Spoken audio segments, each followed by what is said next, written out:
Esta parte del Congreso creo que es un tema de enorme importancia, de enorme relevancia y salió como uno de los temas innovadores de los temas que hemos venido trabajando en la red en México y salió como una propuesta para mirar nuevas tendencias en el tema territorial y en el tema rural, y es específicamente esta relación de lo urbano y lo rural.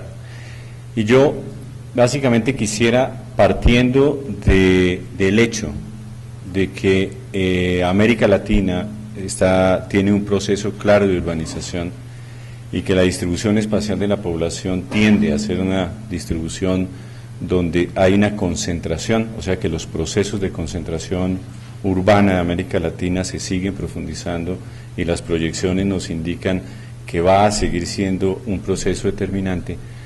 Yo quisiera tratar de concentrarme en mi presentación sobre un tema para mí central, y ese tema de un poco hacer una crítica a la dicotomía urbano-rural que domina buena parte de las políticas, domina buena parte de los discursos y domina buena parte de los estudios e investigaciones que hacemos en el tema territorial. En el avance de este tema territorial que nosotros hemos venido registrando en los países iberoamericanos, se ha dado una dinámica de emergencia del tema territorial, o sea, ha aparecido lo que hemos denominado una nueva generación de políticas públicas con enfoque territorial, basadas en el territorio, basadas en concepciones espaciales, donde se ha metido la geografía en espacios donde antes no le habíamos dado demasiada bola, la verdad, y que nos permite tener una visión, pero que sigue manteniéndose sobre la base de una fuerte dicotomía, particularmente visible en el tema de políticas públicas. En ese marco, los sectores de política más asociados al desarrollo rural son quienes con más fuerza han venido haciendo transformaciones en su política en las últimas décadas. Este tema territorial es un viejo tema trabajado por el desarrollo regional y urbano, es un viejo tema en el tema ambiental, en el tema de ordenamiento, pero la fuerte dinámica que han tenido las reflexiones, discusiones y presiones de la sociedad rural han ido creando y abriendo un espacio sobre lo territorial. Entonces, yo quisiera tratar de ver y hacer algunas reflexiones sobre este tema de esta dicotomía urbano-rural, con la idea de soportar la hipótesis básica, y es que realmente el territorio es uno, y el territorio es un continuo, y el territorio tiene integralidad sistémica y funcional, y que la dicotomía urbano-rural, que está lejos realmente de ser superada, no ha contribuido en forma mayor a un desarrollo más fuerte y más integral.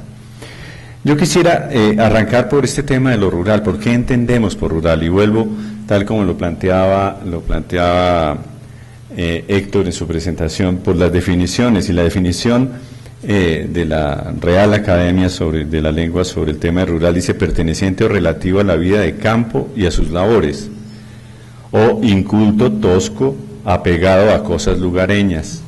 Y plantea como campo es el terreno extenso fuera de poblado o tierra laborable. Estas definiciones, que son las definiciones básicas, cuando nosotros decimos que poblado es una población, ciudad, villa o lugar, básicamente nos conduce a que lo rural, primero, es un adjetivo, califica a algo.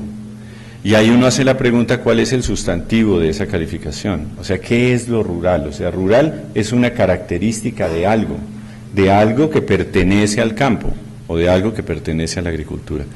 En ese sentido, esta definición nos conduce a una pregunta: ¿cuál es la unidad, el sustantivo de lo rural? Entonces nosotros podemos decir una unidad social, o sea, una familia rural, o un poblador rural, es decir, es una familia que vive en el campo o es un poblador que vive en el campo. Y esa es una definición con la tendencia de nuestras políticas públicas a individualizar sus objetivos de política pública, es tal vez la definición dominante. Sin embargo, nosotros podemos también tener una unidad económica y decir un trabajador rural, es decir, un trabajador del campo sería, o una empresa rural, o un sector rural. Y ahí comienza la cosa a trastabillar, ahí comienza a complicársenos la vida, porque cuando nosotros decimos una empresa rural tendríamos que asignar que es una empresa agrícola, que es una empresa que está relacionada con el campo de acuerdo con la definición. Y si hablamos de un sector rural, están todos los sectores de la agricultura, pero ahora hay una gran discusión sobre una gran cantidad de sectores que tienen lugar en los espacios dispersos basados en uso de recursos naturales en esos espacios dispersos y que significaría realmente una forma de calificar. Estas dos están bastante integradas a nuestro concepto, a nuestra idea. Sin embargo, hay otro sustantivo, que es, y para ponernos a tono, es cuando usamos unidades espaciales de clasificación. Entonces, ¿qué significa? Hablamos del medio rural, estamos hablando de un espacio que calificamos como rural, es decir, un espacio que está relacionado con el campo. Pero también podemos hablar de un municipio rural. Entonces estaríamos hablando de un municipio que es solo campo, no existe. No existe municipio sin algún asentamiento humano que no sea campo. De hecho, no existe municipio sin poblado. O podemos hablar de una región rural, ahí sí nos enredamos más, porque una región rural en un espacio más amplio ya incorporaría unos elementos de poblados mucho mayores. O podemos hablar de un país rural. En esto de lo rural yo pongo un ejemplo con el caso de un estado como Sinaloa. Sinaloa es el estado mexicano agrícola por excelencia y tiene una ciudad capital grande, pero si uno va a mirar esa ciudad capital, ¿qué es lo que hay? Y resulta que allá hay una economía, venden tractores, hay toda suerte de servicios tecnológicos para el campo, forman una cantidad de recursos humanos para trabajar en el campo, los servicios financieros están totalmente orientados a la agricultura, etcétera. Pero entonces no podríamos decir que un espacio o territorio es rural o no es rural. Entonces hablamos de un grado de ruralidad. Entonces decimos, es un poco rural o es mucho rural, su ruralidad es alta, y tenemos una clasificación de los municipios, los clasificamos por ruralidad. Y hay toda una categorización de ruralidad y hacemos grandes comparaciones entre lo rural y lo urbano. Ahora, esto es la forma como definimos para poder hacer esa clasificación de qué tanto rural es. Entonces definimos unas cotas taxativas y en esto nos hemos gastado, y los investigadores han hecho investigaciones, y a mí me sorprende es que siguen haciendo investigaciones y me sorprende que yo sigo aceptando participar en esas investigaciones para definir cuál es lo rural y lo urbano. Entonces hay unos países que lo tienen definido por cotas demográficas, por tamaño poblacional del poblado. Entonces en México dicen 2.500 para abajo es rural, 2.500 para arriba poblado es urbano. Y lo dividen. Otros por densidad de población, entonces Europa, por ejemplo, utiliza densidades de población. Otros lo hacen por institucionalidad, como el caso colombiano, que definimos que urbano es el sitio y lugar donde está la administración municipal. Y le agregamos una cosa que es bellísima, los colombianos somos directos, cabecera y resto. Resto es rural, que tiene su carga, tiene su connotación. O hay unas definiciones en que algunos países utilizan también de tipo económico, que es la predominancia de una actividad agrícola. En esta dimensión, entonces, usamos grados relativos de ruralidad, utilizando y combinando este tipo de definiciones. Si nosotros miramos esta forma como nosotros abordamos la política pública, fíjense que no nos dice absolutamente nada de todo lo que hablamos de territorio. No nos habla de sistemas, no nos habla de relaciones, no nos habla de dimensiones sociales, económicas, culturales, políticas, ambientales. Realmente es una enorme simplificación de la realidad, yo creo que de las más increíblemente resistentes en la vida. Esta definición de urbano-rural, que la verdad, en la real realidad de cómo funcionan las cosas, tiene bastante poco de dónde agarrarse uno para decir lo urbano y lo rural. Miremos entonces algunos enfoques de aproximación a esta reflexión que yo quisiera poner sobre la mesa, además para alimentar los debates y las discusiones que hemos tenido sobre esto. Y es que lo primero es ¿para qué queremos hacer esa clasificación de urbano-rural? ¿Cuál es la razón por la cual hacemos esas clasificaciones? Y lo primero que tendríamos sería para instrumentar política pública. Entonces decimos, tenemos que focalizar y tenemos que hacer política diferenciada. Entonces se justifica plenamente que haya una política rural y una política urbana, y que sean separadas. Y que haya una política rural que además tenga institucionalidad, fondos, recursos, programas, proyectos, promotores, extensionistas, todo para esa política rural, que tiene que ser diferente y por tanto necesitamos ubicar a esa población objetivo de esa política en particular. O hay otra razón para esa diferenciación, que es una razón de carácter político, que tal vez es de las más importantes y de las más legítimas de todas. Y es que se ha dado en la historia de los movimientos de reivindicación de la población rural, particularmente del campesinado en el mundo, es que hubo un tránsito de la lucha campesina a la lucha rural. Y ha sido muy importante para las organizaciones campesinas haber logrado insertarse en una dinámica rural y no solo en una dinámica campesina, donde todos los modelos, desde Marx para adelante, todos han pronosticado su fin, su agotamiento, o sea, el campesinado es ese cierto rezago que está allí. Conocemos entonces las grandes políticas de desarrollo rural, la lucha por crear ministerios de desarrollo rural, programas de desarrollo rural integrado, que básicamente ha recogido esos movimientos legítimos, como digo, y con mucha pertinencia, que han abordado, sobre todo desde el campesinado, han abordado una nueva lógica de política y de presión para lograrlo. Y finalmente hay un tema de interpretación en la academia, o sea, todas estas discusiones que tenemos, y lo que yo digo, o sea, se han hecho, creo que en la última década se han de haber hecho 3 o 4 estudios a nivel latinoamericano sobre la definición de lo rural y sus implicaciones. El último que conocí, en el que tuvimos y participamos algo en esa discusión, fue para Brasil, para mirar cuáles eran las implicaciones que tenía la definición de lo rural. Yo trabajé algo del caso de México y la verdad, por ejemplo, en políticas públicas no encontré ninguna diferenciación entre lo urbano y lo rural en la aplicación de políticas, entre otras porque violan la ley. La ley de desarrollo rural sustentable se viola, porque la ley dice que el objeto de esa ley es lo rural, según lo define INEGI, e INEGI lo define como 1.500 para abajo. Y resulta que yo me he dado cuenta, y los funcionarios se dan cuenta también, que hacen cosas en sitios de 2.500 habitantes para arriba, porque les parece rural. Pero pues que no, la definición dice no, es de 2.500 para abajo. Este tipo de análisis, digamos, de interpretación, ha conducido a revisiones mucho más amplias, que es como, por ejemplo, el tema de lo territorial y los sistemas complejos, las relaciones funcionales y, finalmente, el territorio. Y en la visión de territorio se asume, desde su definición, como una integralidad, donde esta dicotomía urbano-rural comienza a trastabillar, cuando hago una aproximación de carácter estrictamente territorial en esta versión, en esta definición. Ahora, hay enfoques de aproximación. El primero que quiero mencionar apenas, o sea, sin ser ni riguroso ni exhaustivo, pero algunos temas que me parecen fundamentales para entender y avanzar en la comprensión de estos procesos, y es el que tiene que ver con la ecología del paisaje, y es la visión integral, o sea, el espacio como sistema, espacio-tiempo, el abordar con esa complejidad desde la perspectiva de todos sus componentes abióticos, bióticos, antrópicos, de las relaciones entre todos esos componentes y las dinámicas que tienen esos componentes y esas relaciones en el tiempo.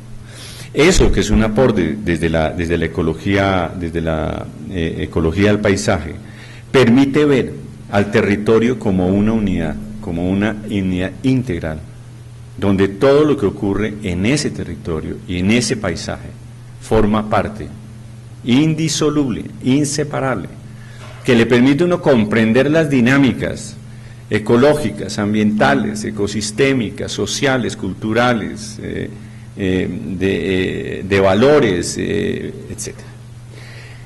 Otra aproximación que tenemos sobre esto es la aproximación que viene de los conceptos de desarrollo económico regional, que entre otras cosas, el desarrollo económico es, la verdad, la fuente primaria de todos estos temas territoriales que venimos trabajando después. Y recuerden ustedes, al final de la primera mitad del siglo pasado, todo el desarrollo en términos de economía espacial, economía regional, geografía económica, el tema de lo que se denominaba el desarrollo regional y urbano, que se llamaba de esa forma.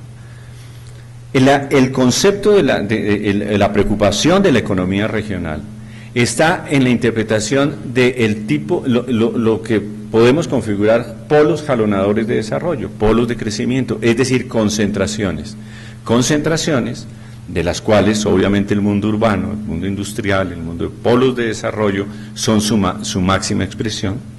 El hinterland, que es el área de influencia de esos polos de esos polos de desarrollo, de esos modelos jalonadores que han ido construyendo este espacio, digamos, concepto general de región, y la preocupación fundamental es el concepto de convergencia. ¿Cómo? Bueno, primero, ¿por qué? Unos espacios se desarrollan con una fuerza y una dinámica grande, y cómo ese desarrollo significa el rezago, la marginación o la expoliación de otros espacios sobre los cuales influye. Es decir, ¿por qué tenemos modelos divergentes? Entonces, como respuesta a esa divergencia, se han establecido desde el desarrollo regional medidas, estrategias, interpretaciones, instrumentos que buscan la convergencia, es decir, que buscan la cohesión territorial. Y en esto, la fuente fundamental en la que podemos beber sobre el tema de cohesión territorial es Europa. Europa en la posguerra, después de la guerra, Europa establece el concepto de la Unión Europea. Se soporta y se basa en la idea de que Europa no puede tener grandes brechas regionales. Y digo algo más, como una estrategia de posconflicto, porque Europa entiende que las grandes diferencias regionales significan guerra, y los europeos no son como los latinoamericanos. Cuando dicen hacer guerra, es hacer guerra de verdad, aquellos se mataron 50 millones en guerra. Luego, si uno mira las políticas estructurales de la Unión Europea, están basadas en la convergencia y la cohesión territorial y han desarrollado de todo, no solamente el programa LEADER, no solamente los programas estructurales regionales, los temas metropolitanos, los temas el concepto de una malla de infraestructura para integrar a Europa. Esa visión de cohesión territorial significa la concepción de regiones de convergencia y de unión. En el tema que nos ocupa, de lo urbano y lo rural, la gran preocupación que tenemos y el discurso que es común, es una rivalidad entre lo urbano y lo rural, y nos pasamos obsesivamente midiendo las diferencias entre lo urbano y lo rural, y diciendo que hay una discriminación contra lo rural porque hay a favor del urbano, y decimos, inclusive le transferimos dinero a los municipios, y los municipios lo invierten en lo urbano, cabeceras municipales de 800, 1000, 2000, 3000 habitantes, que se consideran urbanos en competencia divergente con ese mundo rural. En ese sentido, esta visión de región lo integra, y en Europa lo vemos, o sea, en Europa no se plantea y se ve esta divergencia urbano-rural, sino entre regiones, entre territorios europeos, y allí se va y allí funciona. La otra perspectiva que quisiera apenas mencionar es desde la perspectiva de la sociología rural. La sociología rural analiza, estudia, el objeto de estudio de la sociología no son los grupos sociales, son las dinámicas sociales, que obviamente corresponden a unos grupos sociales, por supuesto. En la visión desde la sociología rural, uno puede mirar ese tema de cómo la humanidad, los grupos sociales hacen apropiación del espacio y lo van ocupando. Y en la historia de esa ocupación, lo rural nace a partir del proceso de urbanización. ¿Por qué? Porque al principio todo era rural, es decir, lo rural no existía. Cuando las dinámicas de crecimiento, acumulación, las revoluciones tecnológicas que permitieron la localización de los seres humanos, crear unos mercados, que nacieron de la agricultura y comenzaron a crear estos centros urbanos, para exportación, para mercados, etcétera. Cuando se comienzan a crear esos centros poblados, pues comienza a aparecer lo rural, que antes era el todo. Esa creación de lo rural genera lo que tenemos hoy, que lo rural termina siendo el residuo, como lo vemos en la definición, pero también como lo vemos en la economía. Lo rural es el residuo de las grandes economías de nuestros países que ahora están terciarizadas, o están industrializadas, o están tecnologizadas, y el residuo termina siendo ese espacio de construcción antes el espacio fundamental. La modernización industrial en América Latina, en el modelo de sustitución de importaciones, no solamente dio oportunidad para la concentración urbana, sino que la fomentó, la incentivó, la presionó y la condujo inclusive con instrumentos de política pública, políticas estatales para concentrar la población.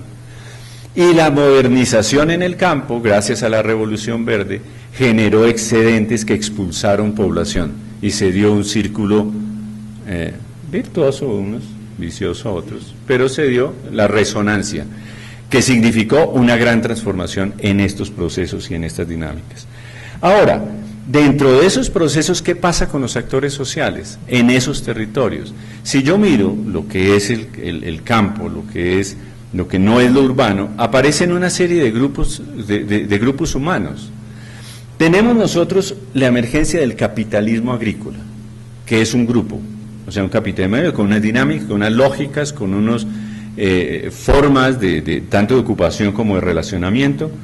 Una sociedad rural no agrícola, que tal como lo mostraba Héctor, es cada vez más grande, cada vez más importante, con una gran diversificación económica en esos espacios, con un campesinado o agricultores familiares, como queramos llamarlos, que siguen siendo el rezago permanente de todos los cambios de modelo, del feudalismo al capitalismo, del capitalismo a lo que venga, lo que sea, siempre ha estado el campesinado como otro grupo.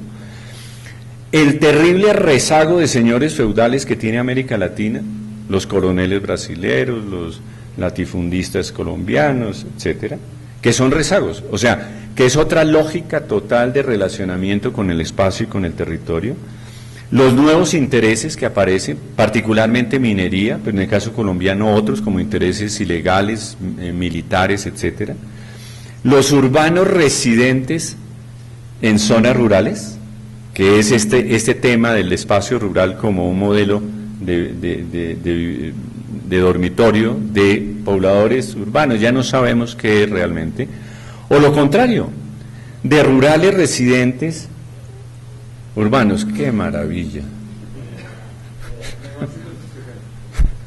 No, pues si no es más bonito, claro, sí, por supuesto. Que son, ahora el DANE, por ejemplo, aquí en Colombia está sacando las estadísticas cabecera, asentamientos humanos, resto, disperso.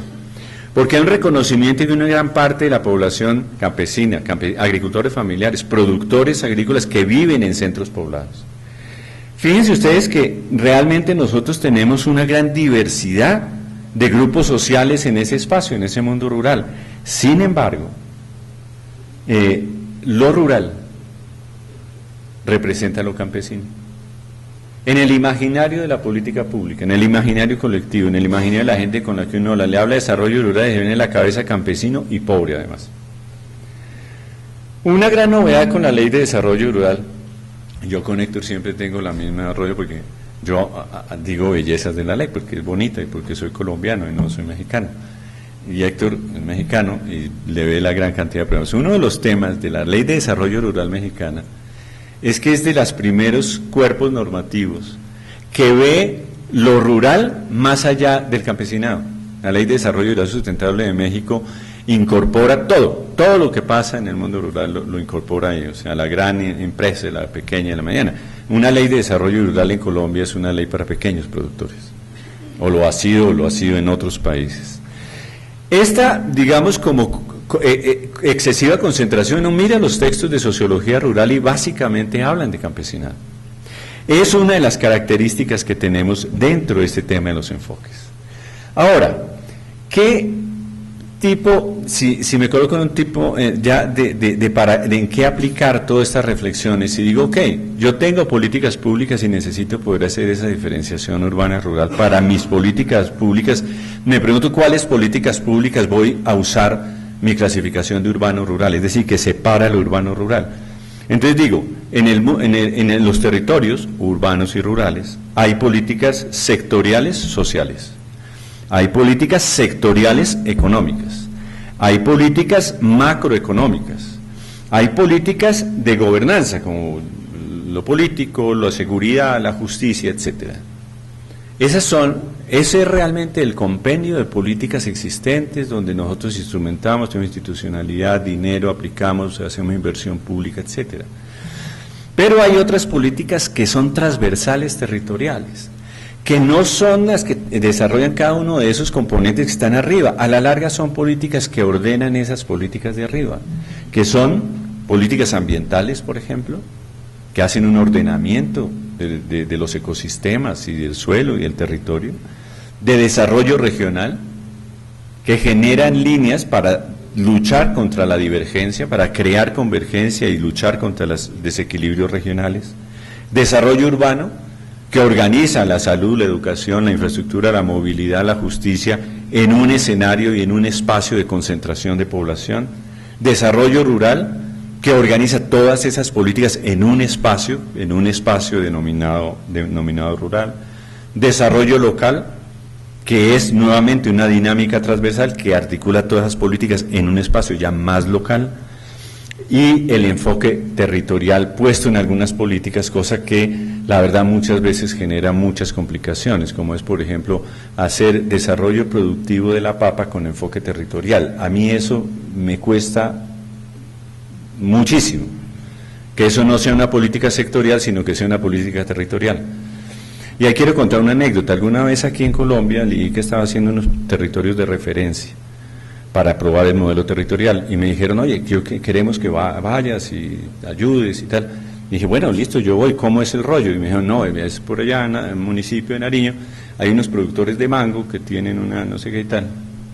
Yo les dije, miren, lo mejor que ustedes pueden hacer es llevar a alguien que sepa, porque yo de qué les voy a hablar si yo no sé ni de empacar mango, ni de sanidad del mango, ni de precio del mango, qué es lo que ellos necesitan. ¿Qué les voy a hablar a ellos de descentralización, de reformas institucionales, de cambios en las relaciones urbano-rural? No, eso es sectorial. Están en un territorio, claro, todo está en un territorio porque todo está en algún lado salvo lo virtual. Pero lo virtual, también dice el diccionario, es aquello que solo existe en apariencia, entonces no entraría dentro de esta colación. Ahora, cuando hace un análisis, y fue lo que hicimos en el análisis de lo de México, tomamos las políticas públicas, así como la tabla que tenemos aquí, y dijimos, ok, ¿dónde están las decisiones fundamentales entre urbano y rural en esas políticas? Política de salud.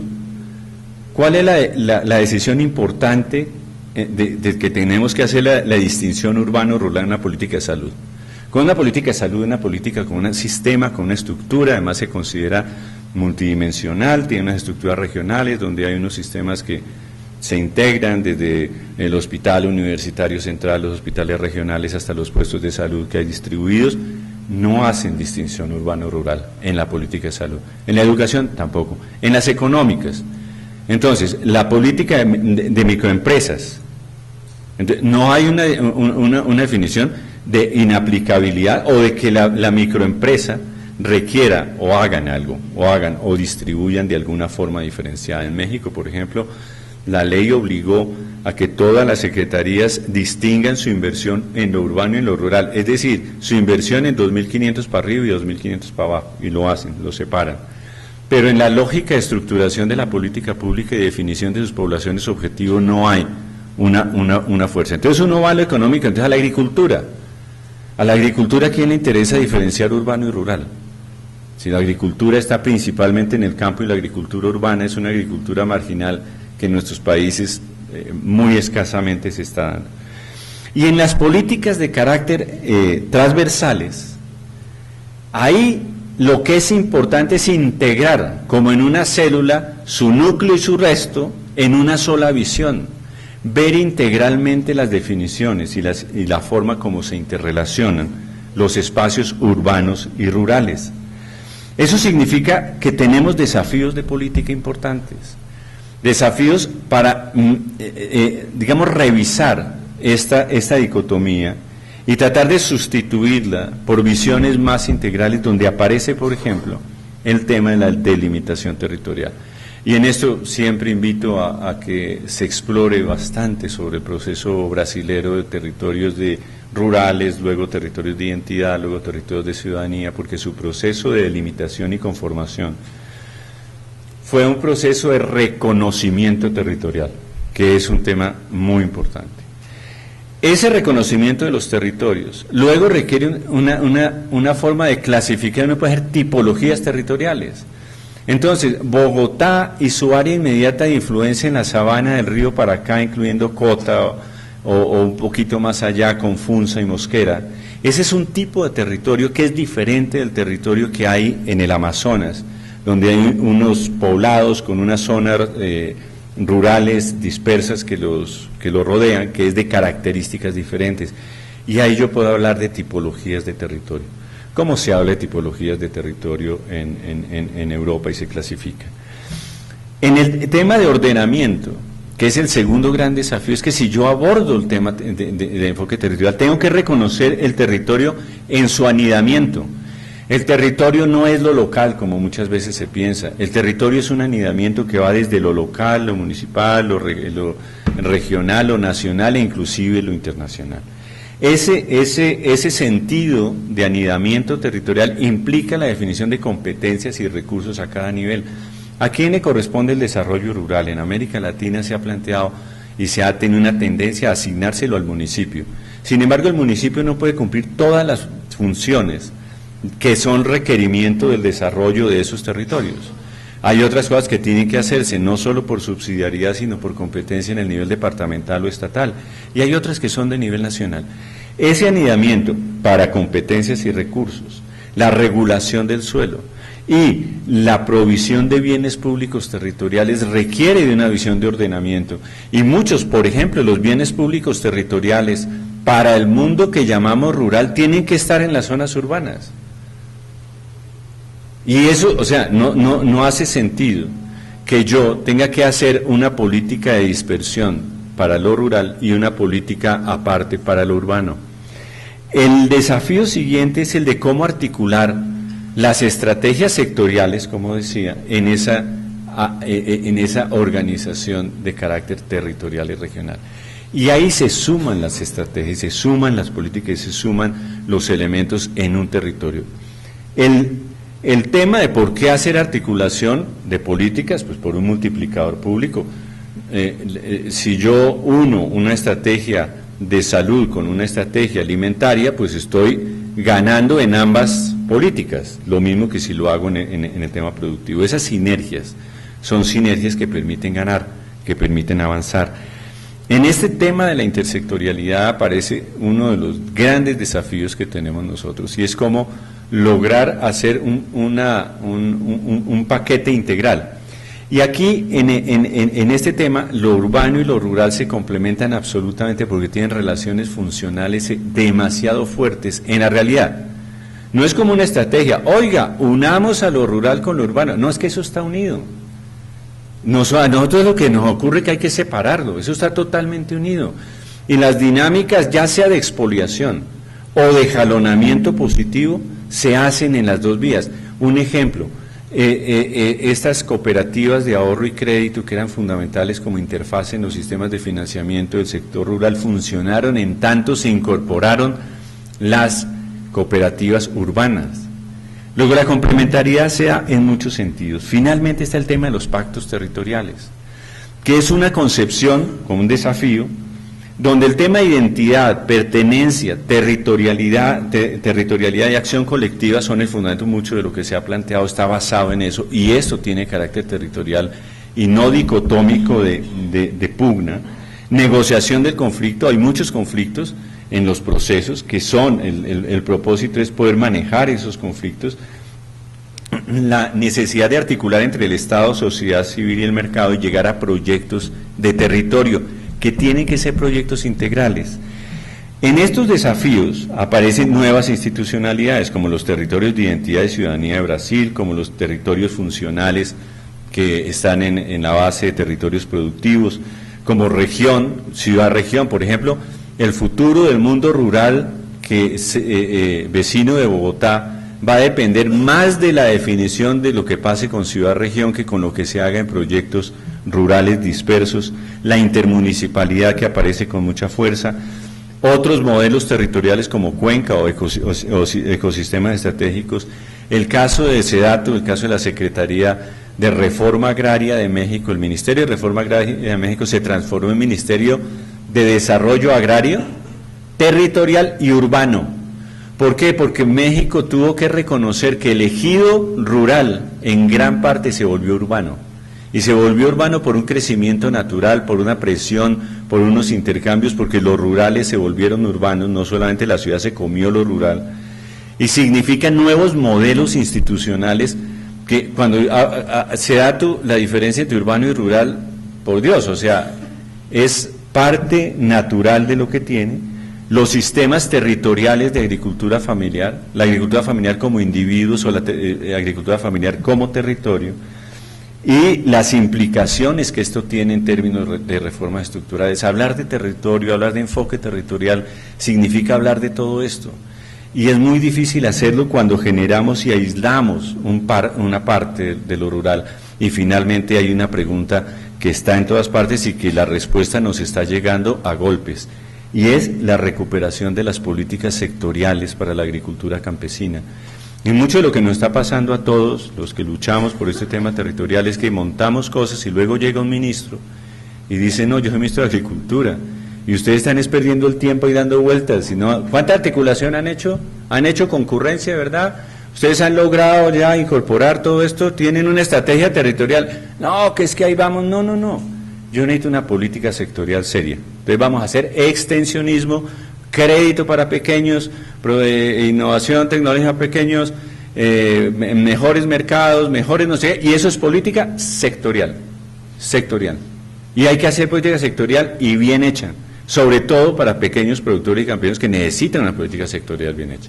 Entonces yo creo que ahí, yo no he dado ni una sola respuesta, pero he puesto unas preguntas en forma desordenada, pero que pues en estos escenarios es muy interesante porque creo que da para debate, discusión y trabajo hacia adelante. Muchísimas gracias.